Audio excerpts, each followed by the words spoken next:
एवं उपस्थित सभी विद्वज्जन, भारत विकास परिषद परिवार के सभी सदस्य, मातृशक्ति एवं भारत के भावी कर्णधार, उठो जागो आगे बढ़ो, पाओ जीवन साध्य। उठो जागो आगे बढ़ो, पाओ जीवन साध्य। तुमने कहा कि राष्ट्र ही एकमेव आराध्य। ऐसा कहने वाले स्वामी विवेकानंद का आज जन्म दिवस है। बहुत सारे लोगों ने बहुत सारी बातें उनके विषय में सुनी हुई हैं। मैं कुछ छोटी छोटी बातों की चर्चा करूंगा और उनके जीवन की झांकियां आपको धीरे धीरे दिखाता ले चलूंगा। सांस सांस में राष्ट्रहित, शब्द शब्द में ज्ञान। सांस सांस में राष्ट्रहित, शब्द शब्द में ज्ञान। राष्ट्र वेदिका पर किए अर्पित तन मन प्राण। Recording in progress.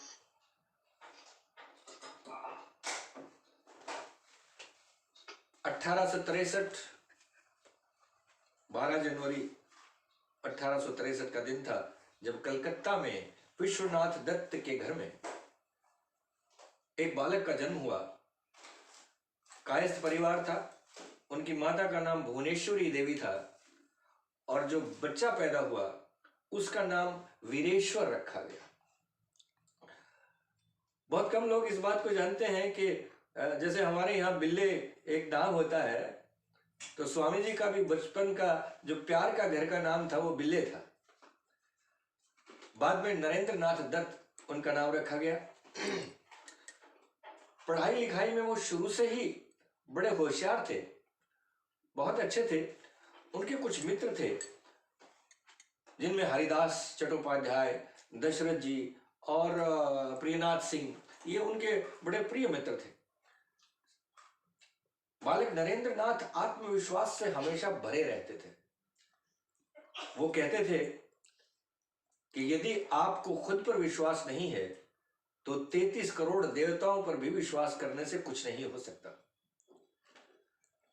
कभी अपने ऊपर शक मत कीजिए, संशय मत कीजिए, क्योंकि संशय आपके साथ घूमती हुई मौत है।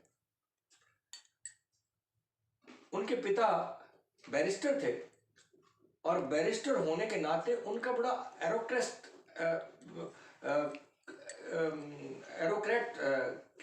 का जीवन था, तो एरोक्रेस्टिक थे, तो बड़ा धन धान्यपूर्ण जीवन उनका था। इसलिए उन्होंने गायन सीखा, घुड़सवारी सीखी, कुश्ती सीखी, संगीत सीखा, नौकायन सीखा। वो चाहते थे कि शरीर बलिष्ठ हो, इसलिए वो कुश्ती करते थे।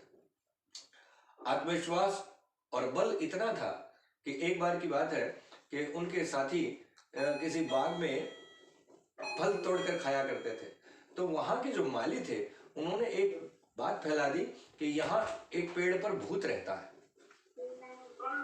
तो उनके मित्रों ने कहा कि नरेंद्र वहां नहीं जाना, वहां तो भूत रहता है। अगले दिन क्या हुआ, जब उनके साथी उनसे मिलने आए तो पता लगा तो नरेंद्र तो बाग में गए। तो वो एक पेड़ के नीचे रात भर बैठे रहे। तो उनके मित्रों ने पूछा कि आप यहाँ क्या कर रहे थे? बोले मैं भूत का इंतजार कर रहा था, मैं ये देखना चाहता था कि भूत मुझसे बलशाली है क्या। और यही वो अपने देश के युवाओं से चाहते थे कि हम आत्मिक और शारीरिक रूप से हमारे युवा इतने बलशाली हों कि वे किसी भी परिस्थिति का सामना करने के लिए तैयार रहें। पढ़ाई में जितना उनका मन लगता था उससे कहीं ज्यादा वे आध्यात्म की ओर मुड़े हुए थे। अब जब उनकी परीक्षा निकट आ गई थी, इंग्लैंड का इतिहास उनको पढ़ना था। इंग्लैंड के इतिहास की अच्छी मोटी पुस्तक थी। अब वो पुस्तक उन्होंने पढ़ी ही नहीं। परीक्षा का समय आ गया। अब वो अपनी नानी के घर में रहते थे और जब उनके मित्रों ने कहा कि अब क्या करोगे, तो एक दिन खड़े खड़े सोच रहे थे और वो अक्सर ध्यानस्थ हो जाते थे। तो जब वो सोच रहे थे तो उनको एक आवाज आई, बिल्ले। उन्होंने चारों तरफ देखा, कोई नहीं था। उन्होंने कहा, माते आप कहाँ हैं? आप मुझे दिखाई क्यों नहीं दे रही? तो आवाज फिर आई कि आकार से क्या फर्क पड़ता है, महत्वपूर्ण तो शब्द है। इन शब्दों को सुन, करना ज्यादा महत्वपूर्ण है। उसने कहा, माते मुझे ये परीक्षा पास करनी है। तो उसने कहा कि ठीक है, ध्यान लगा और अध्ययन कर। उन्होंने देखा कि अध्ययन करने की ऐसी कौन सी जगह हो सकती है। तो उनकी नानी के घर के ऊपर एक ऐसा छोटा सा कमरा था जिसको हम सामान रखने के लिए प्रयोग करते हैं। तो स्वामी जी ने लिखा है कि वो 4 हाथ चौड़ा और 8 हाथ लंबा था और उसमें लेटकर ही घुसा जा सकता था। तो स्वामी जी लेटकर उसमें घुस गए। वहां एक चटाई थी, उस पर वो किताब, और वो बैठे रहे, ऊपर की तरफ देखने लगे। दोनों भवों के बीच ध्यान लगाया और धीरे धीरे एक बिंदु उभरने लगा और वो उसमें लीन हो गए। बस उसके बाद वो किताब जैसे हवा उसके पन्ने खोल रही है। धीरे धीरे धीरे धीरे धीरे धीरे 2 दिन हो गए। स्वामी जी बाहर आए तो उनको पूरी किताब याद हो चुकी थी। इतना मन पर नियंत्रण शायद ही किसी व्यक्ति का रहा होगा जितना स्वामी विवेकानंद का था। जब वो बाहर आए तो उन्होंने अपने मित्रों को बुलाने की बात सोची। वो अपने मित्रों के घर गए, उनके मित्र उनको मिले नहीं। शाम को फिर वो वहां आकर बैठ गए और अपनी नानी से कहा कि जब मेरे मित्र आए तो मुझे बुला लेना। तो उनके मित्र जब आए तो उन्होंने कहा कि नरेंद्र, कैसा रहा तुम्हारा अध्ययन, कहाँ थे तुम 2 दिन? तो उसने कहा कि अब आप कहीं से भी कुछ भी पूछ सकते हैं, मैं इसके लिए तैयार हूं। तो उन्होंने कहा कि हमें भी बताओ। तो उन्होंने तब कहा था कि उठो, जागो और तब तक मत रुको जब तक लक्ष्य की प्राप्ति ना हो जाए। इसके बाद क्योंकि उनकी माता शिव भक्त थी, परिवार में भक्ति का माहौल था और आध्यात्म की तरफ उनका ध्यान था, इसीलिए वो रविंद्रनाथ टैगोर के जो दादाजी थे, देवेंद्रनाथ टैगोर, उनके पास आध्यात्म की शिक्षा लेने के लिए जाते थे। वो उनसे ध्यान योग सीखते थे।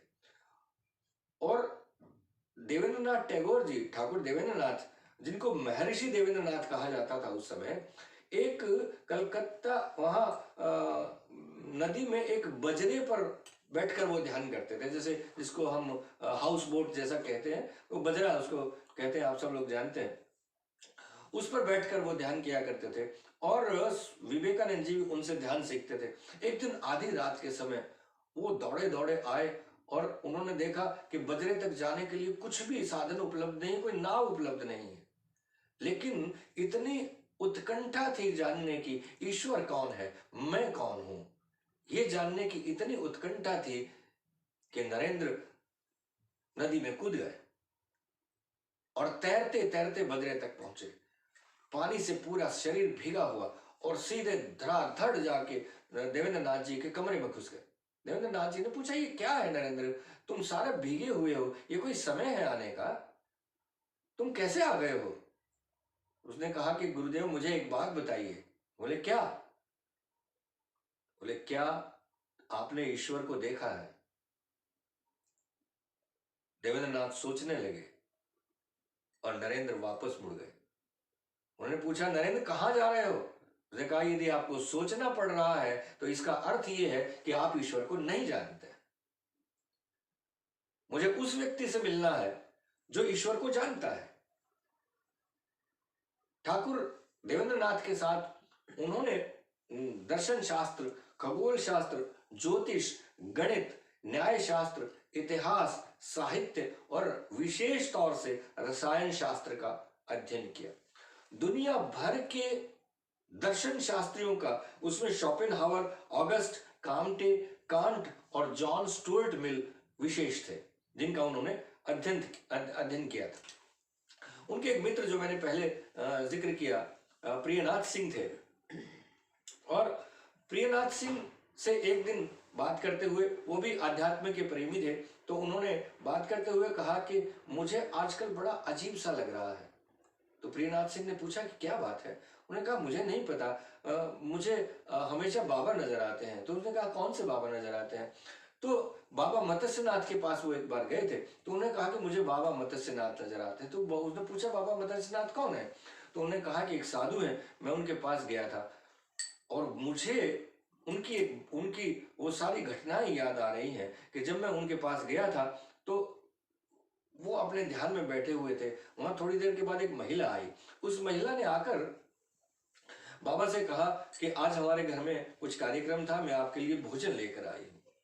वो हलवा, खीर, पूड़ी, रायता, सारी सब्जी, सब सब कुछ लेके आए।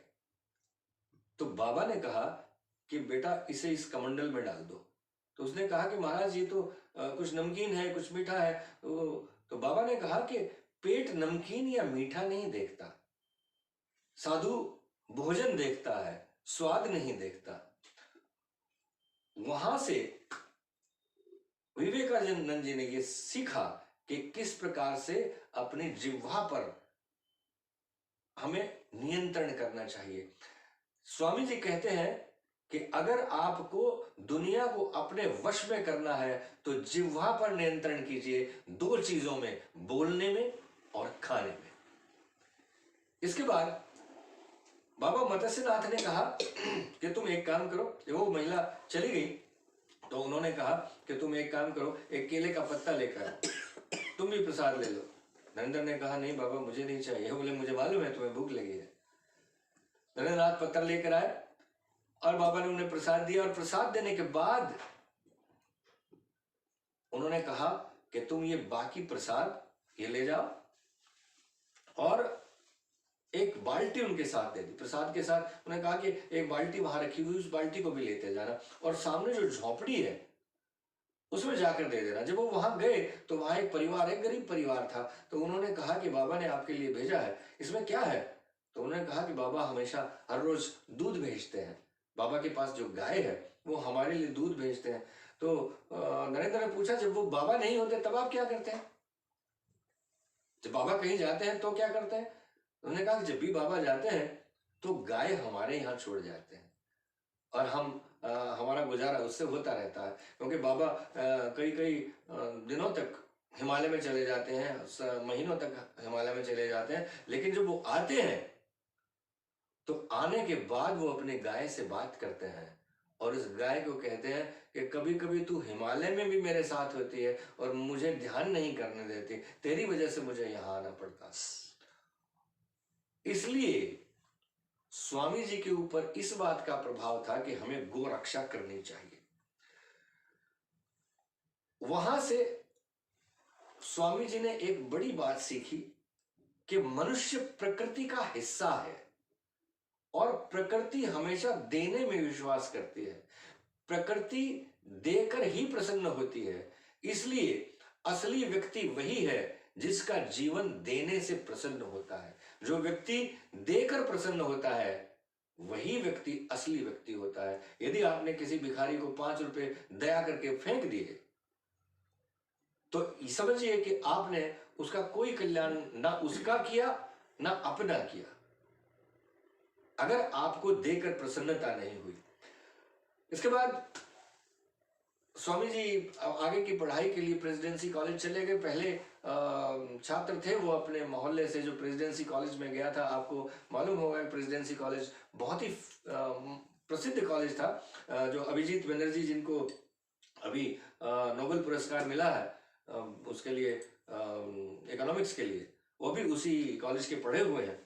तो जब वो प्रेसिडेंसी कॉलेज में चले गए तो वहां एक दिन अंग्रेजी की क्लास में उन्होंने देखा, पहले तो वो अंग्रेजी पढ़ना ही नहीं चाहते थे। वो कहते थे कि मैं उन लोगों की भाषा नहीं पढ़ना चाहता जो लोग मेरे देशवासियों के साथ अन्याय करते हैं।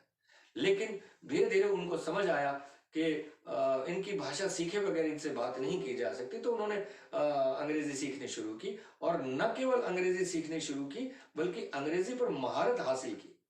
तो एक दिन अंग्रेजी की क्लास थी और उनके प्रिंसिपल थे विलियम हेस्टी। तो वो वर्ड्सवर्थ को पढ़ाने वाले थे, तो वो क्लास में आए और उन्होंने कहा कि वर्ड्सवर्थ की आज एक्सकर्शन कविता हम लोग पढ़ेंगे, जो पोएम थी एक्सकर्शन वर्ड्सवर्थ की, तो उसको पढ़ेंगे।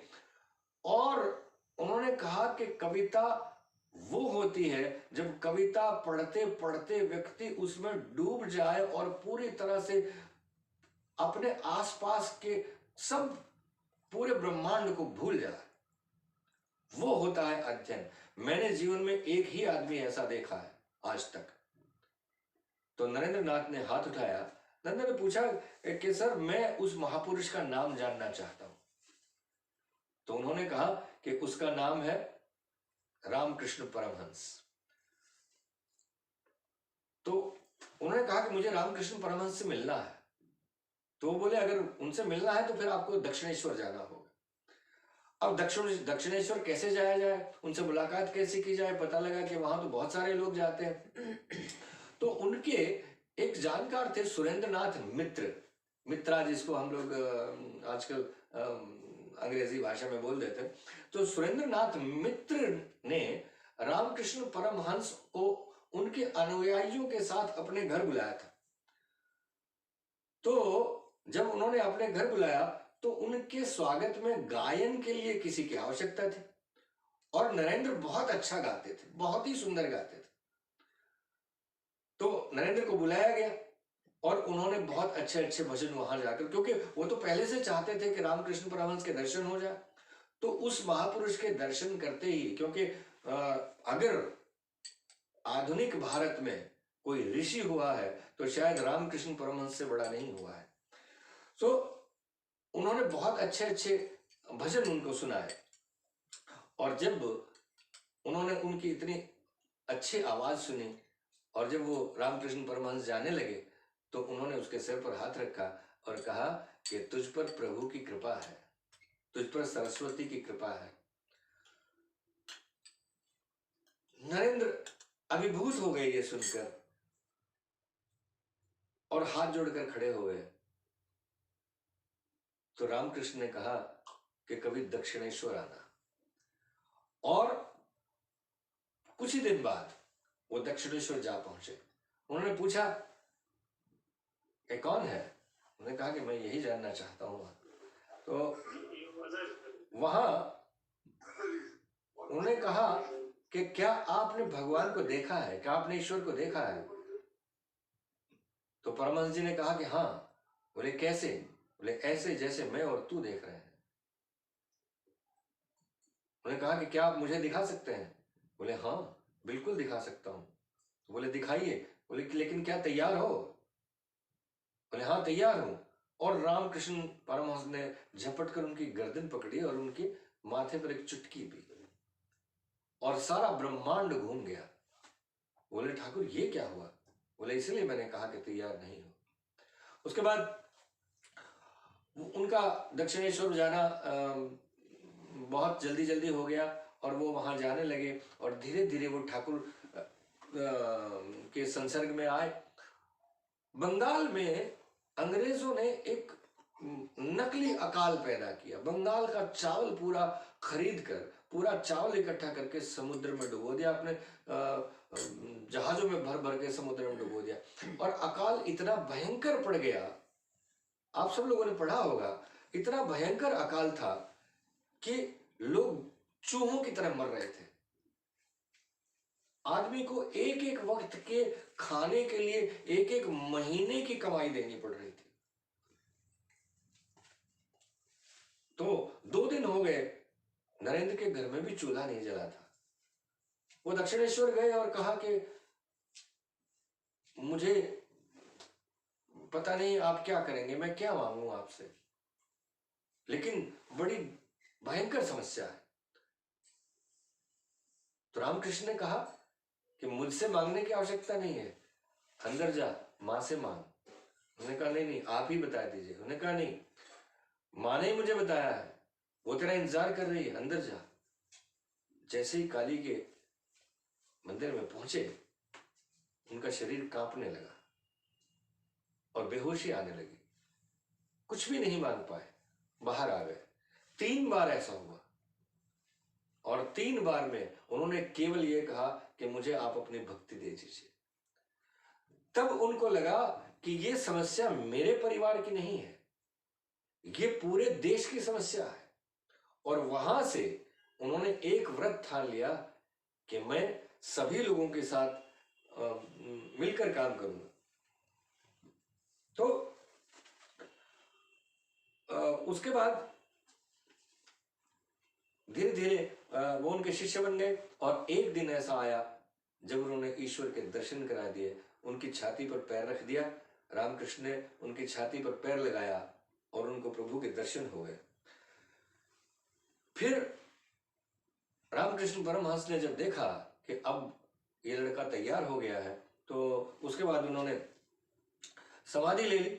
और बहुत लंबी कहानी है, अगर हम सुनाने लगे तो घंटों हो जाएंगे। मुझे तो लगता है अभी भी मेरे पास मैं पूरा नहीं कर पाऊंगा। मैं थोड़ा सा जल्दी करता हूँ, उसका और छोटा करता हूँ, क्योंकि अक्सर ऐसे लोगों की बातें करते हुए भावुकता आ जाती है। तो रामकृष्ण चाहते थे कि मठ का कार्य नरेंद्र करें, तो उन्होंने उनको कहा कि तुम इस कार्य को किया करो। और नरेंद्र बाहर बैठे थे और रामकृष्ण ने समाधि ले ली। उन्होंने कहा कि मैं यहाँ दीवार के सहारे बैठ रहा हूँ। उनको मुंह का कैंसर था और उन्होंने समाधि ले ली। और समाधि लेने के पश्चात उनका दाह संस्कार किया गया। और रामकृष्ण नरेंद्र दूसरे लोगों के साथ, दूसरे जो उनके शिष्य थे, उनके साथ वो मठ की व्यवस्था करने लगे। लेकिन समस्या ये हो रही थी कि उनके पास कोई धन की व्यवस्था नहीं थी। धन की व्यवस्था के लिए एक दिन वो बड़े मौन और ध्यान में बैठे थे। उन्होंने फिर रामकृष्ण परमहंस से कहा, प्रार्थना की कि प्रभु मैं क्या करूं, आपने मुझे कहाँ फंसा दिया है, मैं इसकी व्यवस्था कैसे करूंगा। तो फिर से सुरेंद्रनाथ मित्र वहां आ गए और उन्होंने कहा कि मुझे ठाकुर ने दर्शन दिए और कहा कि वहां की व्यवस्था जाके करो और नरेंद्र की मदद करो, मैं तुम्हारी मदद करने के लिए आया हूं। तो उन्होंने कहा कि ठीक है। लेकिन धीरे धीरे वो वहां रहने लगे, सारी व्यवस्था हो गई। व्यवस्था होने के पश्चात उनको फिर एक दिन ध्यान में रामकृष्ण परमहंस के दर्शन हुए। उन्होंने कहा कि तुझे पश्चिम में जाना होगा। तो उसने पूछा, बाबा पश्चिम में क्यों? उन्होंने कहा कि दुख पश्चिम से आया है, क्योंकि अंग्रेज यहाँ पर राज कर रहे हैं, ये पश्चिम के रहने वाले हैं। दुख पश्चिम से आया है तो शांत भी पश्चिम से होगा। तुझे जाके अपनी भारत के ज्ञान, ध्यान और स्वाभिमान का परिचय पश्चिम को देना होगा। तो उन्होंने कहा कि ठीक है, मैं माँ शारदा से जाकर अनुमति प्राप्त कर लेता हूँ। शारदा परमहंस जी की पत्नी थी। तो उन्होंने कहा कि मुझे, उनके दोस्तों ने भी कहा कि आपको भारत भ्रमण करना होगा। और वो भारत भ्रमण के लिए निकलने के लिए माँ शारदा से जब अनुमति लेने गए, तो माँ शारदा उस समय अपनी रसोई में काम कर रही थी। तो उसने कहा कि माँ, मुझे ठाकुर की बात, ठाकुर से मैंने वायदा किया था, मैंने प्रतिज्ञा की थी कि मैं पूरे भारत में इसको फैलाऊंगा, उनकी बात को फैलाऊंगा, उसके लिए मुझे देशाटन करना होगा। तो शारदा माँ ने कहा कि अच्छा नरेंद्र, वो चाकू मुझे पकड़ा दो, मुझे सब्जी काटनी है। तो नरेंद्र ने जब चाकू उन्हें पकड़ाया तो चाकू की मूठ माँ की तरफ थी और चाकू का फल अपनी तरफ रखा और उनको पकड़ाया। तो माँ शारदा ने कहा कि अब तुम तैयार हो जाने के लिए। तो उसने पूछा कि माँ, अब तैयार हो मतलब क्या, पहले तैयार नहीं था? बोले नहीं, मैं तुम्हें देखना चाहती थी, क्योंकि तुमने चाकू का फल अपनी तरफ रखा, मूठ मेरी तरफ की। इसका अर्थ ये है कि तुम कष्ट खुद उठाकर भी दूसरों को सहज और सही रखना चाहते हो, यही मैं देखना चाहती थी। तभी तुम जाकर पूरे देश में भ्रमण कर सकते हो।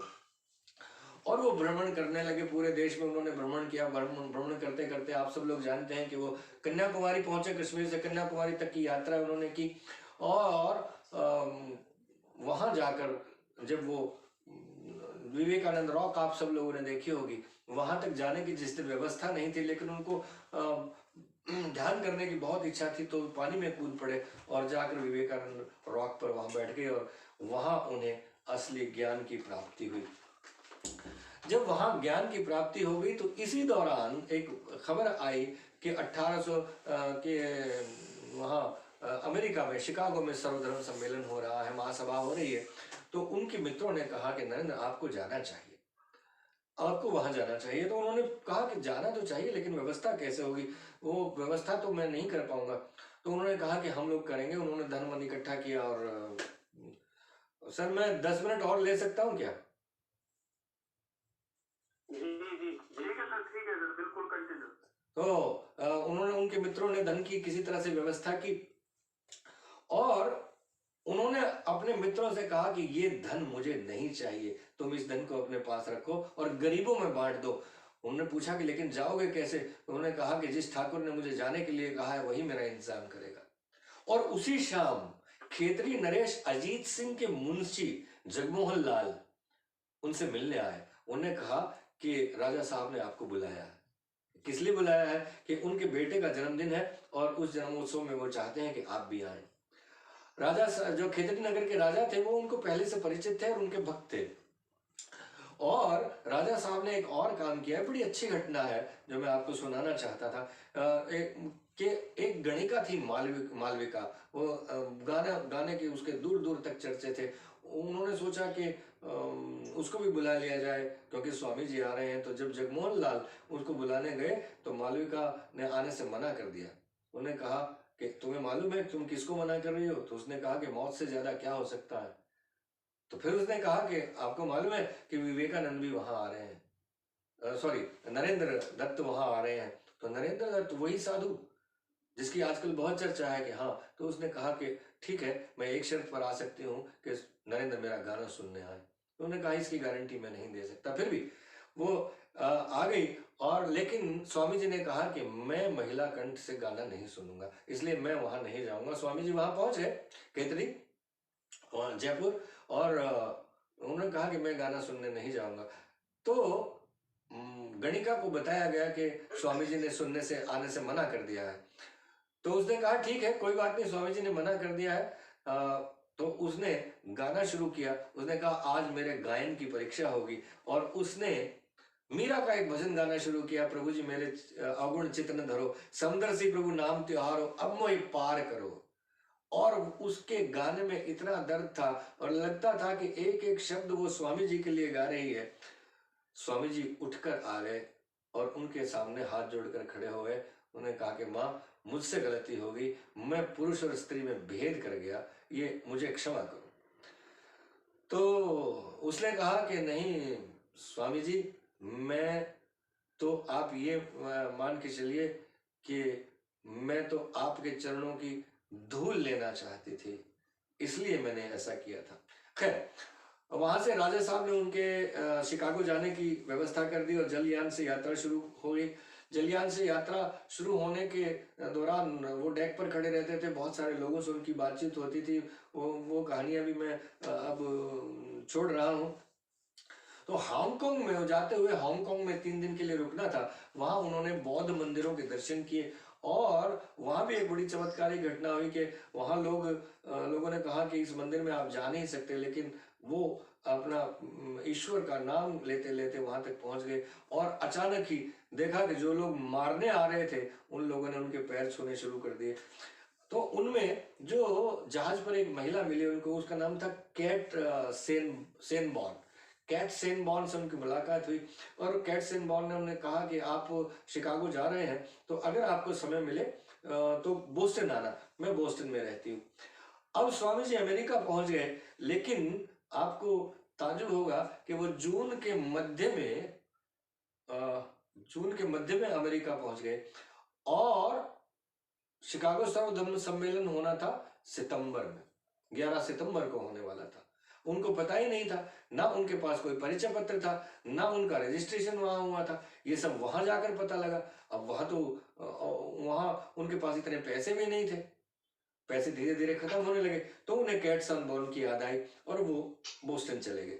बोस्टन जाने के बाद वहां एक और विद्वान थे, प्रोफेसर राइट। तो सेनबॉर्न के यहाँ प्रोफेसर राइट से उनकी मुलाकात हुई और प्रोफेसर राइट ने उनको कहा कि मैं आपका परिचय पत्र बना देता हूँ। मैं इसको थोड़ा शॉर्ट कर रहा हूँ, बड़ी इंटरेस्टिंग और बड़ी लंबी कहानी, क्योंकि स्वामी जी के बारे में जितना भी बोले उतना कम है। तो उन्होंने परिचय पत्र बना दिया और अगले दिन स्वामी जी चले गए। शिकागो पहुंचने के बाद उनके पास रहने की कोई जगह नहीं थी और रात शाम हो गई थी। शाम को उन्होंने एक मालगाड़ी के डिब्बे में वो सो गए क्योंकि ठंड बहुत थी। और सुबह जब वो आए तो उनकी जेब से वो पर्चा गायब हो गया। अब वहां एक एक महिला, जब वो बैठे हुए थे बड़े उदास थे और बड़े रुआसे कि अब मैं क्या करूं, मेरे पास तो परिचय पत्र भी नहीं है। तो एक महिला थी, मिसेस जॉर्ज डब्ल्यू हेल करके, तो वो आई और उन्होंने कहा कि आप यहाँ क्यों बैठे हैं। तो उसने कहा कि मैं इस तरह आया हूँ यहाँ शिकागो सर्व धर्म सम्मेलन में भाग लेने के लिए, और एक परिचय पत्र मेरे पास था वो भी गुम हो गया। तो उन्होंने कहा कि ये कागज था क्या। तो उसने वो कागज दिया और वो उनको अपने घर ले आए और उनके पति भी उनसे बड़े प्रभावित हुए और उन्होंने कहा कि यहाँ से थोड़ी सी दूर पर ही वो कार्यालय है जहाँ सर्व धर्म सम्मेलन का रजिस्ट्रेशन होना है। उन्होंने रजिस्ट्रेशन कराया। जिस दिन फिर बोलने की बात आई तो स्वामी जी को समय 2 मिनट का मिला और उनको कहा गया कि आप अपना परिचय दें। 11 सितंबर 1893 का दिन था और जिस दिन स्वामी जी ने कहा था कि हम आज इस महासभा से एक ऐसा एक दिव्य वाणी निकलेगी, एक ऐसी दिव्य वस्तु निकलेगी जो भविष्य में आने वाले धर्म को स्थापित करेगी और जो आसुरी शक्तियां उनको नष्ट करेगी। हालांकि ऐसा हो नहीं सका क्योंकि 108 साल बाद, आपको याद है, ठीक 11 सितंबर 2001 के दिन अमेरिका के ट्विन टावर्स पर फिर हमला हुआ था। तो आप सब जानते हैं जब स्वामी जी खड़े हुए बोलने के लिए तो उन्होंने कहा कि अमेरिकी भाइयों और बहनों, बस इतना कहते ही तालियां गूंजने लगी और सब लोग स्वामी जी की जय जयकार करने लगे क्योंकि उससे पहले ऐसा संबोधन किसी ने नहीं दिया था। तो 5 लेक्चर्स स्वामी जी के हुए। 5 लेक्चर्स में उन्होंने बताया कि मैं भारत से आया हूं, मैं उस भूमि से आया हूं जहां सबसे ज्यादा एक्सेप्टेंस है लोगों की, जिसको स्वीकार्यता सबसे ज्यादा होती है। हमारे यहाँ टॉलरेंस सबसे ज्यादा है।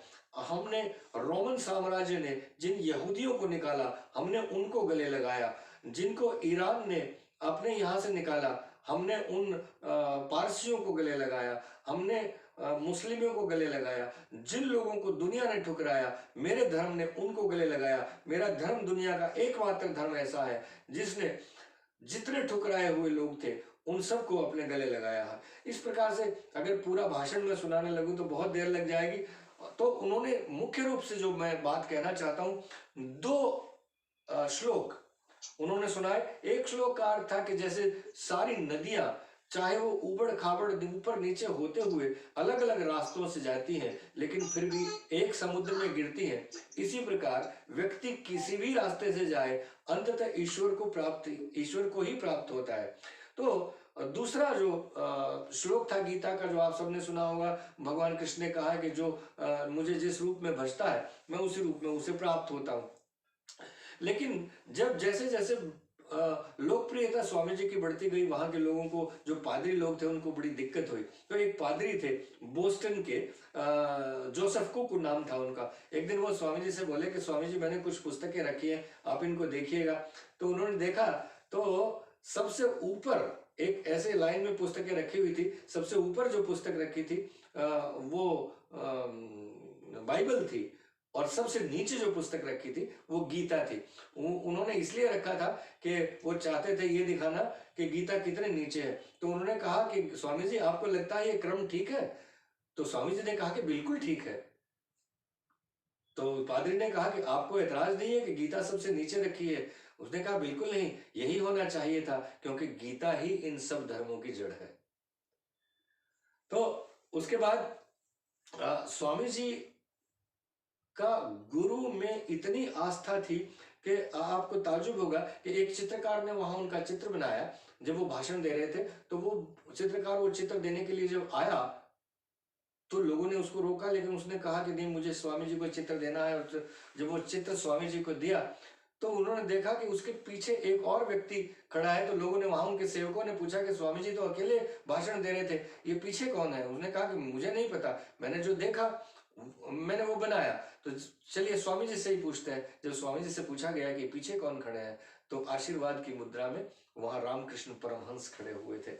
चरित्र की महानता पर हमेशा उन्होंने बल दिया। उन्होंने कहा कि अगर चरित्र अच्छा होगा, चरित्र आपका स्ट्रांग होगा तो ही आप किसी देश की रक्षा कर सकते हैं। तो एक महिला पत्रकार थी, उन्होंने, मैं दो घटनाओं का जिक्र करूंगा कि एक महिला पत्रकार ने उनसे कहा कि you are not well dressed, even you don't look like a gentleman. तो स्वामी जी ने कहा कि see in your country clothes make a gentleman and in my country character makes a gentleman। और दूसरी घटना यह है कि वहां की एक हीरोइन थी, बड़ी सुंदर थी। उसने आके स्वामी जी से कहा कि मैं आपसे विवाह करना चाहती हूँ क्योंकि मैं एक ऐसा पुत्र चाहती हूँ जो आपकी तरह तेजस्वी और विद्वान हो। तो स्वामी जी ने कहा कि माँ, आज से मुझे अपना पुत्र समझें, आप पुत्रवती हो गई हैं। और एक डी रॉकफेलर, हालांकि यहाँ दो कहानियां मैं सुनाना चाहता था, एक को छोड़ देता हूँ, फिर कभी सुनाऊंगा। डी रॉकफेलर की बहुत इंपॉर्टेंट बात है कि डी रॉकफेलर दुनिया के उस समय के सबसे अमीर व्यक्ति थे वो, लेकिन सबसे परेशान व्यक्ति थे। उन्होंने 2 बार आत्महत्या करने की कोशिश की। तो किसी ने कहा कि वहाँ एक भारत से एक साधु आए हैं, वहां जाकर क्यों नहीं मिलते। तो रॉकफेलर वहां आए और धड़धड़ाते हुए, जब बटलर ने दरवाजा खोला तो उसको भी एक तरफ धक्का दिया और सीधे स्वामी जी के रूम में चले गए। स्वामी जी नीचे गर्दन करके कुछ लिख रहे थे। अब उनके लिए ये बहुत खतरनाक बात थी रॉकफेलर के लिए कि स्वामी जी ऊपर देख ही नहीं रहे हैं, क्योंकि रॉकफेलर इतना रईस था कि राष्ट्रपति, अमेरिका के राष्ट्रपति भी जो खड़े हो जाते थे जो रॉकफेलर आता था। और एक स्वामी जी थे जो आप आराम से बैठे थे, उन्हें उनकी मेज पर टक टक टक किया। स्वामी जी ने पूछा, मैं आपके लिए क्या कर सकता हूँ, मैं आपको क्या दे सकता हूँ? तो उन्हें कहा कि कुछ नहीं, मुझे कुछ नहीं चाहिए, मुझे देने वाला कौन है? तो उन्हें कहा कि तुझे देने वाला ऊपर वाला। खैर उनकी बातें हुई। उसने कहा कि, स्वामी जी ने कहा कि मेरे बच्चे इतनी परेशान क्यों, तुम्हारे चारों तरफ इतनी नेगेटिविटी क्यों है? तो उन्होंने कहा कि आपको क्या पता मेरे बारे में, आप जानते हैं मैं कौन हूं? तो स्वामी जी ने रॉकफेलर को वो बातें बताई जो रॉकफेलर के अलावा दुनिया में कोई नहीं जानता था। और उन्होंने उससे कहा कि एक बात का ध्यान रखना, तुम्हारे पास जितनी दौलत है वो दौलत कि तुम सिर्फ ट्रस्टी हो, तुम उसके मालिक नहीं हो, इसलिए उसको दान करना सीखो। 2 दिन बाद फिर वो चला गया। 2 दिन बाद फिर आया और उसने आके एक चेक स्वामी जी के सामने रख दिया, जो कहते हैं कि उस समय तक इतना पैसा किसी ने दान नहीं किया था। और उसने कहा कि you should be thankful to me. Swami ji ने मुस्कुराते हुए कहा, you should be thankful to me, कि मैंने तुम्हें ये दान करने के लिए कहा था। जापान के ओसाका से एक सामूहिक मोक्ष की बात उन्होंने बौद्ध धर्म से ली थी। उसमें भी एक लंबी कहानी है, उसको मैं छोड़ देता हूँ। लेकिन जापान के ओसाका से उन्होंने संदेश भेजा था कि आइए मानव बने। वो चाहते थे कि भारतीय युवकों की मांसपेशियां लोहे की हों और नसें स्टील की हों। उनके सामाजिक विचारों में, मैं अगर लंबा जाऊंगा तो अभी और आधा घंटा मुझे चाहिए। सामाजिक विचार में विशेष तौर से मैं सिर्फ पॉइंट जिक्र करके 2 मिनट में समाप्त कर देता हूं कि मानव सेवा, शिक्षा को महत्व दिया, ब्राह्मणवाद का विरोध किया, श्रमिक कल्याण पर उन्होंने जोर दिया, नारी सशक्तिकरण पर जोर दिया और राष्ट्रवाद का समर्थन किया। और उनके दार्शनिक विचारों में विशेष तौर पर वेदांत और हिंदू धर्म की अलग से उन्होंने व्याख्या की, गीता के निष्काम कर्म का उन्होंने समर्थन किया और आध्यात्मिक मानववाद का परिचय दिया। आध्यात्मिक मानववाद से उनका अर्थ था कि आध्यात्मिक तभी लाभदायक है जब वो मानव की भलाई के लिए होता है। इसलिए मैं समय पहले ही ज़्यादा ले चुका हूँ। आप लोगों ने इतने धैर्य से मुझे सुना है। अंत में मैं ये कहते हुए कि संत विवेकानंद तुम शुभ संस्कृति का कोश, संत विवेकानंद तुम शुभ संस्कृति का कोश, गुंजा दिया इस सृष्टि में भारत का जय घोष, गुंजा दिया इस सृष्टि में भारत का जय घोष। बहुत बहुत धन्यवाद। नमस्कार।